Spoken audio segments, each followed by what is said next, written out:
So it's come to my attention recently that this year's owl is decidedly mid. It's not really a superb owl this year. It's a pretty bland and boring owl that people are looking forward to coming up this weekend.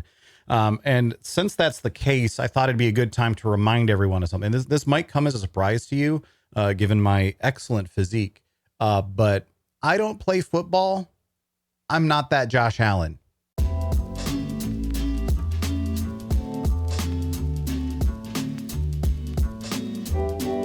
What's up, everybody, and welcome back to Sounds Good Makes Sense, a discussion show for the World of Warcraft player and so on. My name is Devilor, and today I want to talk about the concept of the phrase, every voice matters, and, well, does it? Quick note before I continue, if you have not already checked it out, please do go and check out the video that I posted on Friday covering Project Deck, which is the combination tabletop RPG and deck building game that I'm working on. Put a whole presentation together. It runs for about an hour, answers a bunch of questions towards the end as well. I would really love to know your thoughts on this project that I'm working on. I'm really excited about it. It's a game that I've been off and on working on for the better part of 15 years. So I'd really love to hear your thoughts on where that game is currently and what you might think about where it's headed and so on. Really love to get any opinions and thoughts on that. So please do check out that video. Anyway, today's topic is building off of a question that was sent in by someone in response to my previous SGMS episode.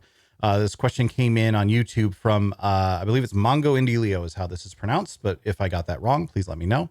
They asked, I kind of trimmed this question down a little bit, but they asked, how do you think the opinion of a player who doesn't play much anymore or doesn't play a specific part of the game, whether that be raiding or PvP or a certain class or something, should be taken into account by the developers and the community as a whole?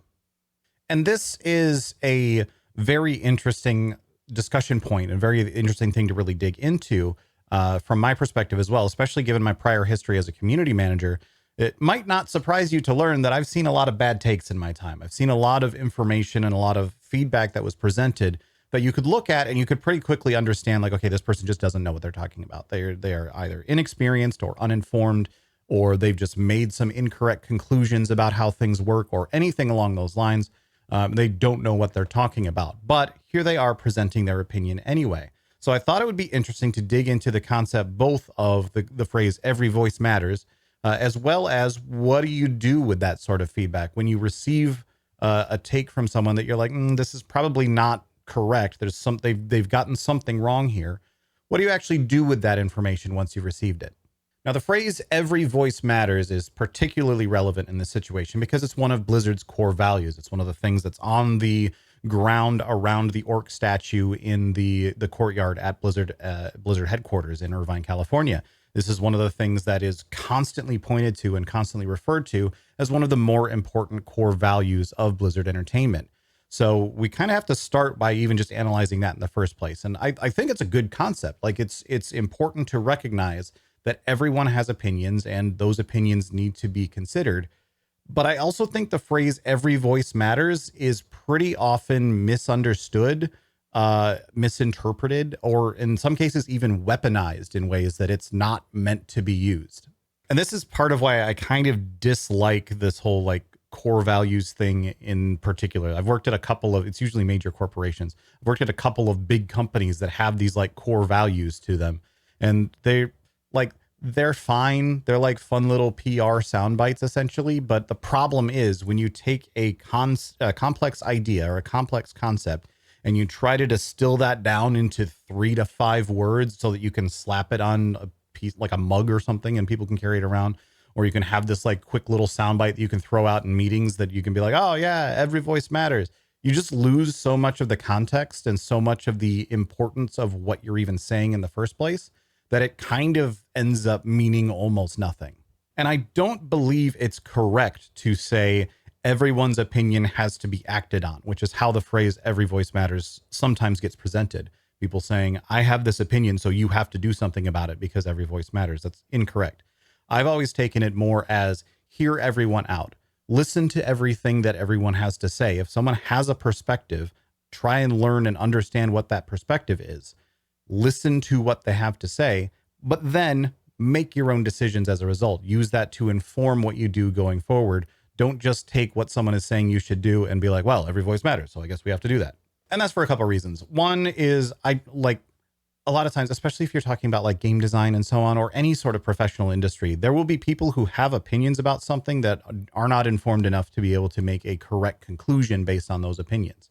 That said, those opinions can still be super valuable. Understanding why they have come to those conclusions and why they have built those opinions in the first place can create, like digging into that can make you understand an issue that you maybe didn't even realize existed in the first place.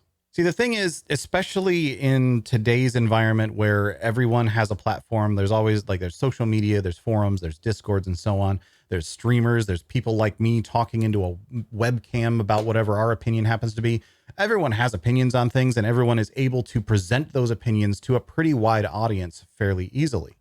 The thing is, gamers in particular we're very good at recognizing when there's a problem. We're very good at recognizing when we're not having fun.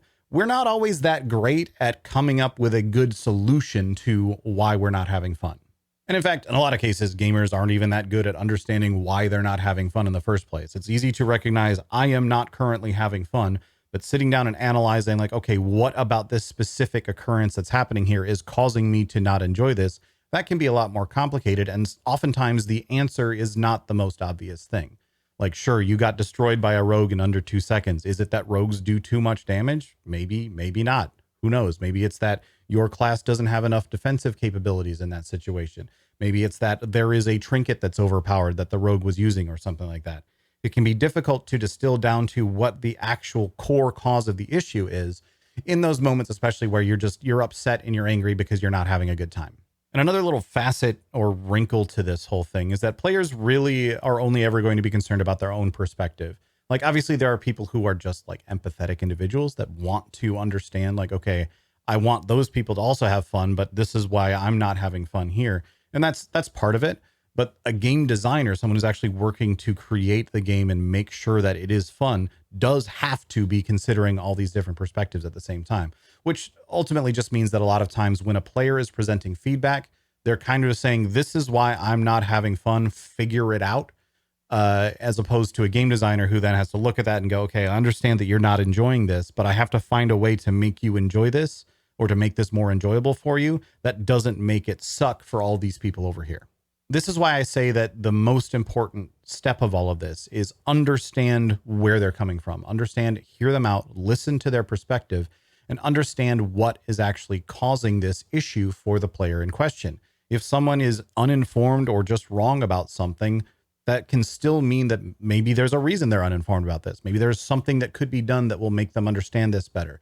Maybe there is something specific about their situation that has made it a little bit different for them as opposed to other people. And to be clear, there are still plenty of cases throughout the history of game design where the players have been correct, right? I'm not saying that every time someone has some sort of feedback or some sort of issue with the game or whatever, I'm not saying that the sort of thing that the game designer then should just go, well, you don't understand everything, so I'm not going to listen to you in the first place. No, there have been lots of cases in the past where players have encountered something in a game and gone, you should make this change, and the change that they were suggesting is actually the correct change that should have been made. It's just important to understand that at the end of the day, it is down to the skill of the game designer and the abilities of the game designer to recognize, is that actually the correct result here? Let me take this back. Let me analyze this. Let me chew on it a little bit. And maybe I will come to the same conclusion that the player base has, but they do have to take that step to try and understand and make sure, is this actually the correct result? Or is this just the knee-jerk reaction from a bunch of players who this would improve things for them potentially, but might make the game worse in other ways? And that's just something that I bring up because so many times over the course of my time on the internet, which, by the way, is the course of time that the internet has existed. Yes, I'm old. So many times I have seen players of a game say they should just listen to us and do what we say. They should just be listening to their players and doing what their players say to do. And while sometimes the answer to that is yes, they should just do what this group of players is telling them to do, a lot of times that's not actually correct. And if game designers as a whole just stuck by doing whatever their player base told them to do, you would end up with a lot of really crappy video games as a result because of a lot of reasons. One is, like I said, a lot of times gamers just don't fully understand the implications of what it is they're trying to say. Sometimes there's technical limitations why what they're asking for isn't actually feasible. Sometimes there are just better ideas that could be had because the game designer is a game designer. It's a creative position. It's something that the game designer should be able to look at a situation and an issue and go, can I come up with a better solution for this than what's being proposed, and so on. And a lot of times gamers are just focused on how do I solve this issue. They're not necessarily focused on how do I make the game more fun. And those two things, while very similar and very related, can sometimes be different. It's not necessarily a factor all of the time. Like if it's just like, well, just delete rogues because I hate getting killed by rogues. Well, okay, there's probably a better solution to that issue. Anyway, that whole ramble aside, let's get back to the original question, which was more or less paraphrasing. How should opinions from players who don't have a ton of experience with something, they don't have a bunch of knowledge of what they're talking about, how should those actually be approached and treated by a game designer? And the first step, kind of to the point of what I was just talking about a minute ago, is to just look and see, like, are they right anyway? Like, is this something where they are still correct? Just because someone doesn't have a ton of experience with something doesn't inherently automatically mean they're wrong. In fact, there's a lot of times where something may have just become like an accepted fact about how a game is played or how something works that a lot of people just sort of learn to live with. And they would still like to see it improved, but they don't think about it anymore because it's something that they've just learned to live with. Whereas someone who is newer to something might bump into that, might get a little bit of friction from that and go, hey, I don't like this. Could this be fixed, please? And it's something that purely because they have less experience with what's being talked about or whatever it is they're encountering is what has made that more apparent to them. So from that perspective, oftentimes they can just be right anyway. Or honestly, maybe it's something that just doesn't take a lot of experience to recognize that it's a problem. Like there's a lot of cases of something just not being very fun where a player approaches it and they go, hey, this isn't very fun. And they are correct in that immediate response. So that's why I say the first step needs to always be that like quick gut check of like, okay, are they actually incorrect here? But that feels somewhat against the spirit of the question that's being asked. So let's move on. If someone has given an opinion and it's clear that this is an uninformed opinion or something that someone just doesn't have a ton of experience with what they're talking about, maybe they are not as aware of how this is resolved or whatever. The next step then is identify what they're missing and figure out how they're missing that. Like if you see a bad take from a player, you don't just look at that and go, oh, that's a bad take. They're just wrong and move on to the rest of your day. In fact, oftentimes, in my experience, at least as a community manager in the past, I have found that sometimes the bad takes are the most informative because by looking into this bad take and understanding where this went off the rails, what are they missing? What is it that they didn't get about how this is supposed to be working or how this is supposed to operate? What is it they're not understanding here? That's one of the best ways to find those little spots that, like, if one player is missing this, there's probably other players that are missing this. There's probably something else that's going on entirely. There could very well, at the very least, be something else that's going on entirely that needs to be resolved. So digging into how did they make this incorrect take? How did they arrive at this bad opinion about what needs to be done can give you a lot of insight into what an actual issue is elsewhere that maybe you would have never identified otherwise. One common answer to this question is maybe the solution is just too obscure. Maybe it's something that other players have picked up on, or maybe they've learned from other players at some point, but it's not necessarily something that you can reasonably expected to learn in your own time playing the video game as you normally would. There's a few examples of how this has occurred in the past. I want to start with this. I'm going to get to a WoW example in a second, but I want to start with an example from a game called Deadlock, which is this new game that's being worked on. It's in early access right now. It's being worked on by Valve. If you've played Smite, it's very similar to Smite. Basically, the concept of a sort of hero shooter meets a MOBA with like lanes and minions and stuff and towers and stuff that you defeat as you go through it, and items that you buy and so on. Kind of takes those two concepts and merges them together. In this game, when I was first playing this game, there was a character called Hayes, and this thing that I'm about to get into applies to a lot of different characters, but I felt it most with this character called Hayes, where I was just getting destroyed by Hayes constantly. Like, didn't matter what was going on. If there was a Hayes on the other team, they were probably just completely destroying me every time I came across them. So naturally then my thought was, wow, Hayes seems like a really good character. Let me play Hayes because then I'm going to destroy the other team, right? What was that happening as a result was I was just getting annihilated. And I'm like, I don't understand what's going on. Like Hayes has these like double machine guns, and she can do a lot of damage. But then when your magazines are empty, there's a long reload period. In fact, in Deadlock, there's long reloads for pretty much every character. But Hayes in particular can empty her magazine very quickly. And then there's a long time to reload. So there was quite often the case that I would get someone low, and then they would be able to get away while I was reloading to try and finish them off. And I was like, why is this like this? Why am I constantly getting destroyed by Hayes on the other team? But when I'm playing Hayes myself, I can't do anything. And it took me ages, but I eventually figured out that there is a mechanic in Deadlock that when you are sliding on the ground, you have infinite ammo. And if that sounds weird, that's because it's weird. But when you're sliding on the ground in Deadlock, you have infinite ammo, and any shots that you fire while you are sliding do not count against whatever's currently in your magazine. So if you are able to slide a lot, then you just be able to have a much larger magazine. You can shoot many more bullets before you have to reload. The secondary issue with that, though, like once I realized that, I was like, okay, that helps a little bit, I guess, but you can really only slide down hills, and there's not hills everywhere. Like there's lots of situations where I can't be on a hill to be constantly sliding down to shoot infinite ammo. So what's going on here? Which I then also figured out as I was looking through there are guides built into the game, which is one major thing in its favor. But there are guides built into the game, and I was looking at these guides and I'm like, well, they keep buying all of these movement items. Why are they buying these movement items, and why are they prioritizing these movement items? And I eventually figured out that if you get enough movement speed in Deadlock, you can slide without having to be going down a hill or having to do some sort of burst movement in advance. You can just slide. You can just be running and crouch, and you are now sliding. So they were building all of this movement so that they could slide constantly, so that they could get infinite ammo, so that they could continue to fire constantly while they were in firefights. That was super obscure. That was not something that it took me ages to figure that out. And even then, I started telling that to a couple of the other friends that I was playing with, and they were like, oh, I had no idea that was even a mechanic in this video game. So I don't feel like it was just me that didn't understand that. So to me, that is an example of something that is a bit too obscure for the average player to be able to figure out. I'll give a WoW example as well, because there's a bunch of examples of this sort of thing happening in WoW over the years, but the one that immediately jumps to mind for me is snapshotting for periodic effects.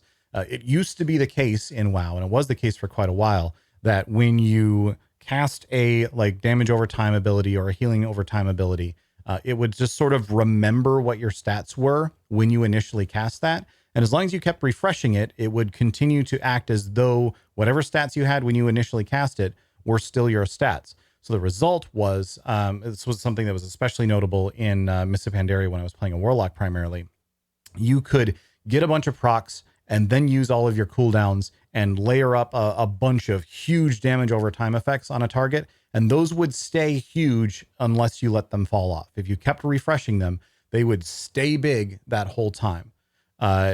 There was other cases, other situations where eventually it got to the point where, well, okay, once you refresh them, then they do drop off. But then you started also having to do things like, well, okay, as soon as I get some procs, I should immediately replace all of my dots that are on my target, so that way I'm now getting the bigger ones instead of letting the smaller ones continue to tick. And there's been lots of different ways that snapshotting has existed in WoW over the years. But ultimately, it was something that was never explained to the player. It was something that players just kind of figured out.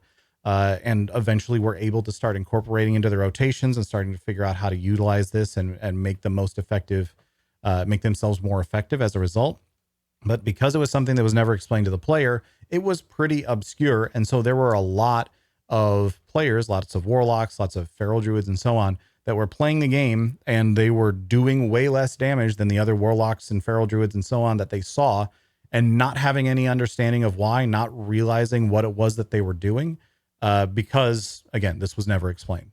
And oftentimes these are sorts of things that become common knowledge, especially in very social games like MMORPGs. They do become common knowledge over time. But again, that's only if you're actually talking to other players. Like if you're going to other warlocks and saying, how come you're doing so much damage? And then you learn, oh, well, it's because you're doing the snapshotting thing. That's the sort of thing that players then have to circulate with each other. And that can be fine too. Like that can be okay. It's all right for a game to have something that relies on its community sharing knowledge with each other. It's just something that you have to decide from a game design perspective if that's how you want your game to be. If it's something that you want anybody to be able to pick up this class and play it and have fun with it, and especially in a game with as wide of an audience like World of Warcraft, the problem they ran into, especially for Warlocks, was if we allow snapshotting to be a thing, then people who don't understand snapshotting, they're just going to suck because we have to balance around snapshotting. We have to make it so that this way is the best way to play the game. If it is the best way, to play a Warlock, then we have to put that in line balance-wise with everything else. And if we do that, then if you're not abusing snapshotting, then you suck. So with a game with as wide of an audience as World of Warcraft, it wasn't really something that Blizzard could commit to. And there's a whole side argument to have there about whether or not there was another way they could have gone about it, if they could have made snapshotting a bit more of a prevalent thing, a bit more apparent to players. And in fact, for Feral Druids, they actually did end up making snapshotting part of their rotation for a while, at least. I don't know if it still is, but they did actually make snapshotting part of the main rotation. But these were all different ways that they approached, like trying to make it so that it wasn't just this one obscure little thing that you maybe knew about, you maybe didn't. If you knew about it, you were highly effective. If you didn't know about it, you sucked. They needed to find some way to make that less obscure. And that's the sort of thing that the feedback from players wasn't necessarily, hey, I think snapshotting is too strong, or I don't know that snapshotting exists.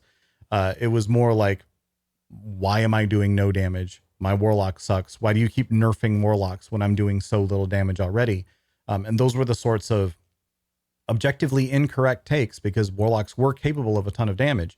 They were incorrect. The nerfs were needed, but they were only incorrect because they didn't know about a mechanic, which in turn means that making sure that those players are aware of that mechanic is important. So that's kind of an example of a way in which you can analyze someone who is incorrect and still find something that needs to be corrected. And I want to add as well, before I move on, that there's nothing wrong with games that have like weird interactions and so on, and stuff that players can figure out on their own. There's nothing wrong with that. Just sometimes it goes too far. And even when it does, you still need to make the decision of, is this the right thing for this game?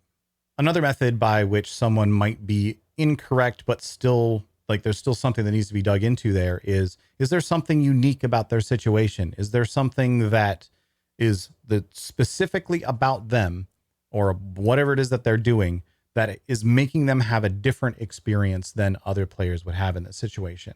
And there's lots of different ways that this can be taken, and lots of different examples that I could give for this sort of thing. But I want to give one very, very direct and very obvious one that comes to mind, which was from the Tectus encounter in High Mall.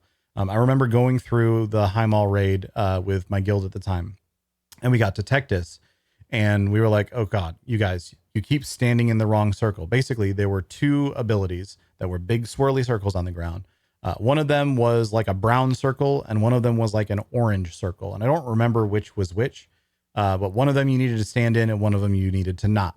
And what we kept having happen was people would run into the wrong circles constantly, and they would die. And we were like, you guys, come on. Why are you dying repeatedly to this mechanic? It's simple. And what we learned was there were a couple of people in my raid team who were colorblind. And the fact that one circle was brown and one circle was orange meant that there were two circles that looked exactly the same to them. And so that was something that I realized, and a lot of other people realized. I was at Blizzard at this point, so I brought this up internally, and I was like, hey, by the way, on this fight, if you're colorblind, you cannot tell the difference between the two circles, and you cannot tell which one you're supposed to be standing in and which one you're not.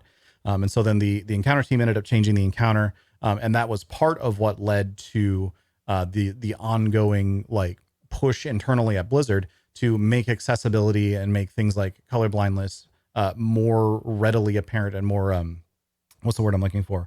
More just more regularly considered as they were developing things for the game. It's part of what led to things like having the colorblind modes added into the game and the colorblind filters added into the game. And then it was also something that the encounter design team just went, oh, okay, hold on. Let's remember this a lot better, and let's make sure this is something we are considering much more regularly when we're designing encounters is, are these things visually distinct enough that players can properly react to them? And again, the issue there wasn't necessarily that the fight was too hard. There was other reasons that Tectus was pretty tough for a lot of players. It wasn't necessarily that the fight was too hard or that it couldn't be done or anything like that. It was that there's this situation here that the player who's reporting this didn't even realize was a thing because they did not have the ability to perceive that there was a difference between these two circles. They just thought there are circles. Sometimes the circle kills me. Sometimes it doesn't. Sometimes I'm supposed to stand in it. Sometimes I doesn't. Sometimes I'm not. And there's no way for me to tell the difference. And it wasn't until we actually started like talking to them and figuring out like, okay, what's going on here, that we realized, oh, this is because this person is colorblind and actually cannot tell the difference between these two circles as a result. As someone who is not colorblind myself, like this was something that just hadn't even occurred to me as we were originally doing this, because I was like, okay, well, I can see that they look very different to me, but they didn't look very different to other people. And so anyway, that's the long and the short of that one.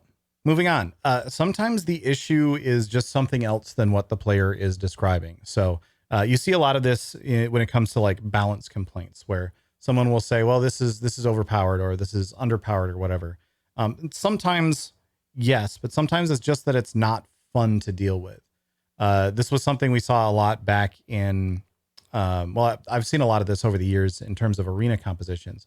There will a lot of times be players who will be like, this composition is just overpowered. And then you'll look at like the metrics for it and be like, okay, well, they're actually losing most of the time. Like this comp is not doing very well.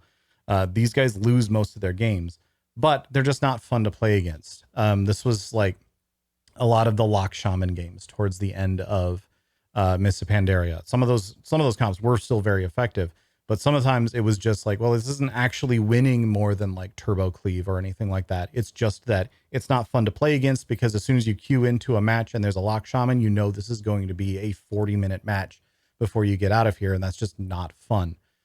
So a lot of times you actually have to step back and say, okay, is this issue that's being presented, is this actually the core issue? Or is it just that this isn't fun? Is it just that, is there some other issue going on here essentially?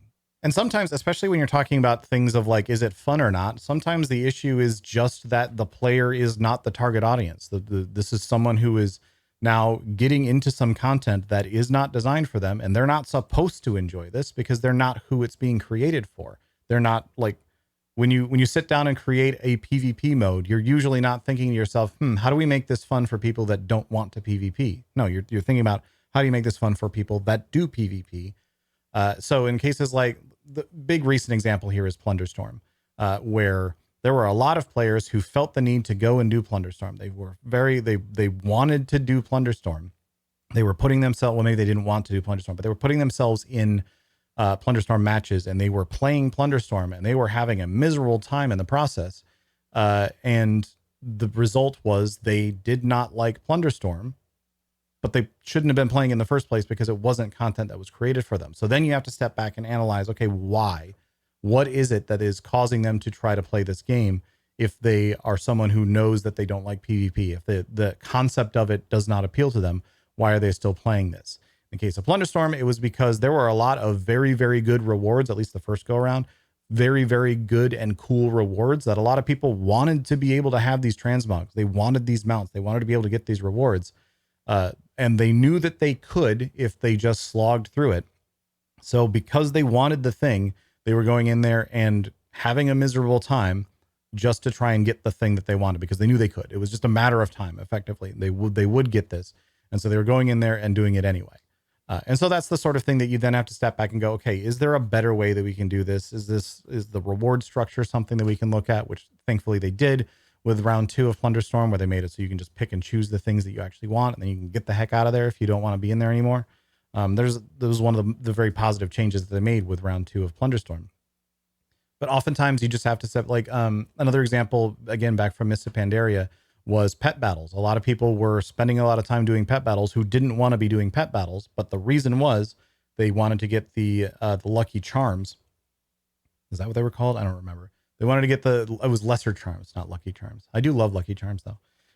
But they wanted to get the lesser charms of good fortune so that they could then get their rerolls for gear. And that was just the best way to get them. It was the most efficient way to get them was through pet battles. So they were spending a lot of time in pet battles, even though they didn't want to be doing pet battles, because the reward was so good for them. So there's other ways that players can be sort of led into content that isn't meant for them also. Like If there's a big pop-up on the screen that says you should go and do this, and then they go and do that and they don't have fun, then maybe there shouldn't have been that big pop-up on the screen that told this player to go do that.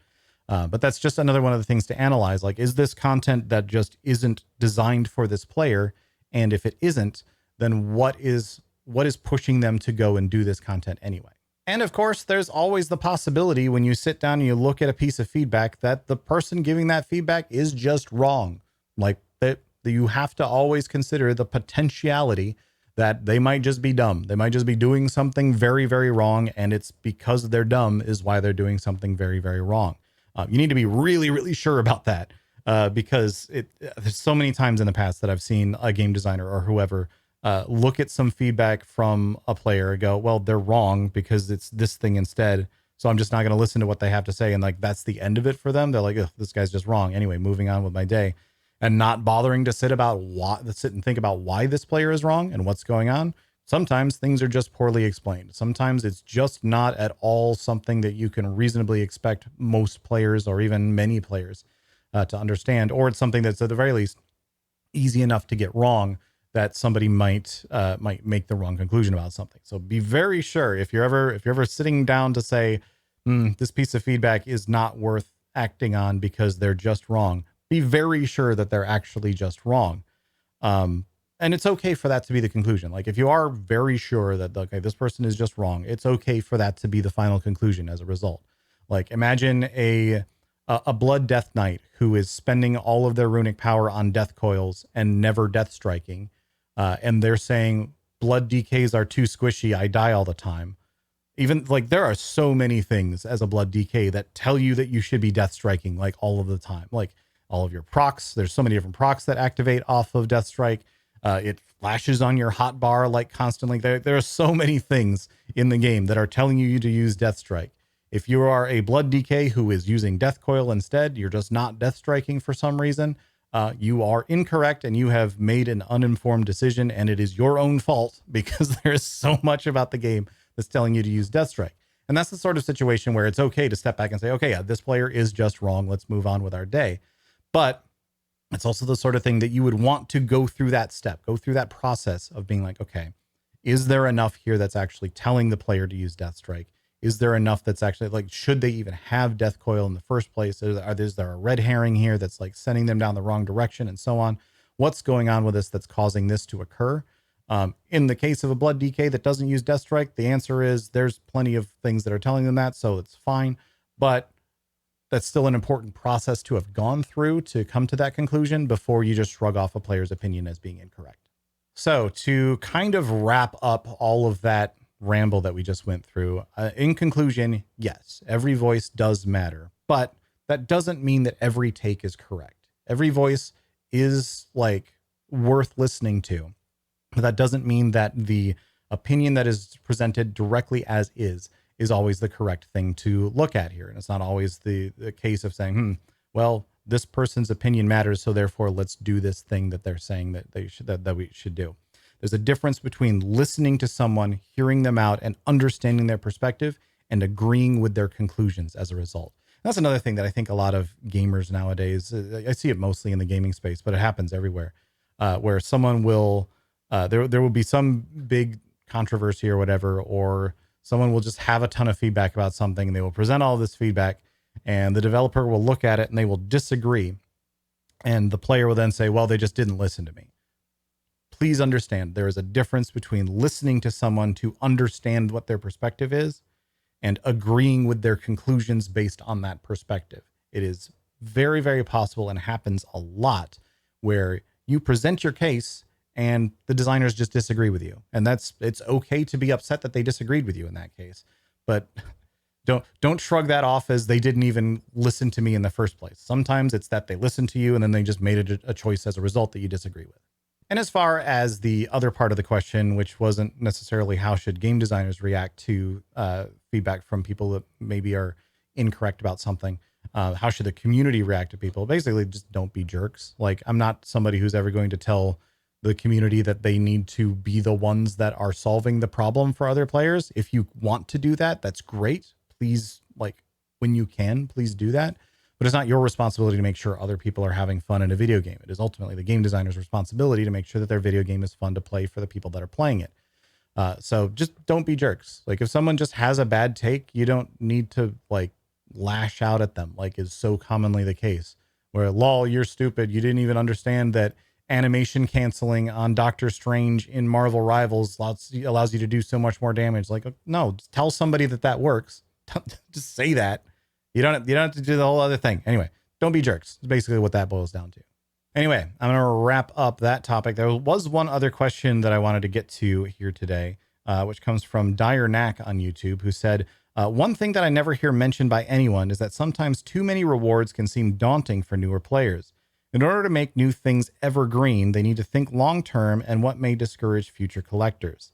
The obvious response to this would be to reduce the cost as new items are added or to bundle things when adding more rewards. But this is also a common point of critics who would say their time wasn't respected initially. So there's a couple things that I want to point out in response to this question.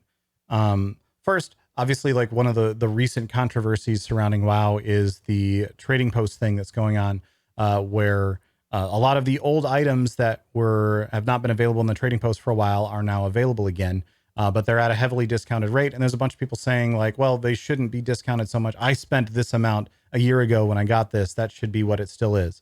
I don't have a great response to that other than, oh, well, like get over it. Honestly, like the fact that something is cheaper a year later than it was when you first initially bought it. And also there's like 30 other things that are now available too. It's just like, this feels like complaining for the sake of complaining. It happens a lot. And I do somewhat get the like core of the issue there where it's like, well, I spent this much on this, and now it feels like it's not worth as much as it was anymore because it costs less. But like, this is World of Warcraft. This is an MMORPG. It is constantly the case that you get things that later on are less prestigious than they were at the point that you got them. And that's just the nature of the game. That's just how it is. And that to me is one of those cases of like a designer looking back at it and saying, okay, well, that's just how we want our game to be, and disagreeing with the conclusion as a result. So I'm not personally that worried about like things that are discounted later on or bundled or whatever. I think that's fine. It's not that big of a deal at the end of the day. I do want to point out though that the concept of too many rewards can seem daunting for newer players. The couple things to think about with that. One is there's always the case of you always have to take into consideration what is the experience for players that are engaged with this content. And that is in many cases more important than what is the experience for someone that's coming into this years later on. And the reason that I say that is because if you aren't providing enough stuff, this is kind of one of the biggest problems with Plunderstorm that I was talking about in my previous video. There isn't enough new in Plunderstorm to keep my attention for a very long period of time. So it just feels like another round of the first set of Plunderstorm for people that didn't get into it last time, as opposed to more Plunderstorm for someone who was excited about more Plunderstorm. Yes, there's a lot of rewards in there, and yes, the UI is garbage, but the fact that there wasn't more stuff for me to do, the fact that I was completely done unlocking everything for Plunderstorm round 2 after 6 hours of playing it, that's kind of gross. That's kind of bad. That's not great. So you do always have to consider like, yes, maybe this will be a lot of stuff. Maybe all of these choices will be overwhelming to a newer player, but is there enough stuff here to keep our engaged audience engaged, especially for a game with a monthly fee like World of Warcraft? Keeping your existing audience engaged is in a lot of ways more important than, not always more important, but in some ways more important than acquiring new players or getting new people to come back into something. So that always has to be considered as well. And this is part of why a lot of times rewards do actually go away. A lot of times these rewards are temporary, not just because like, well, we want to take this away later so that we create FOMO. That is certainly part of it. But sometimes the rewards go away so that you don't have this giant list of 5,000 rewards that you can go and earn when you're coming into something later on. It's always a new set of things that you can go through. Similar concept to how battle passes tend to work. There will be a new battle pass and it will have new stuff in it. And oftentimes the old battle passes will go away, or at the very least, what's happening more in more modern games these days is you will only be able to finish that battle pass if you purchased it when it was available. But if you haven't purchased it, then it goes away and you don't have access to that anymore. Part of why this is done is specifically because of feedback like this, where a player might not want there to be 8,000 things for them to unlock as soon as they load up this video game for the first time. It's just trying to keep that list of things a little bit more simplistic. So just some stuff to think about on all of that. I don't think there is a direct, like, one way to do all of this. It will depend a lot on what the play style is, what the unlock method is, and like there's just lots of different factors that go into it. This is part of why a lot of these questions I end up saying, like, it depends a whole lot, because, well, it does depend, but it's important to think about these different factors and these different issues that need to be resolved in the process. Anyway, that's going to wrap it up for me. Thanks so much, everybody, for watching. I want to give a big shout out once again to all of my patrons. If you head over to patreon.com/devilore, please do check that out. All of my patrons are the biggest part of why I'm able to keep this going. And also keep an eye out for new updates coming to Patreon in the near future. I'm working on getting the February update video done and posted over there, which will talk a little bit more about Project Deck, as well as, you know, other things that I have in mind. So if you are not already a patron, Jesus, please go over there to patreon.com/devilore and give it a look. And that's all the plugin I'm going to do for today. Thanks again, everybody. I'll see you later.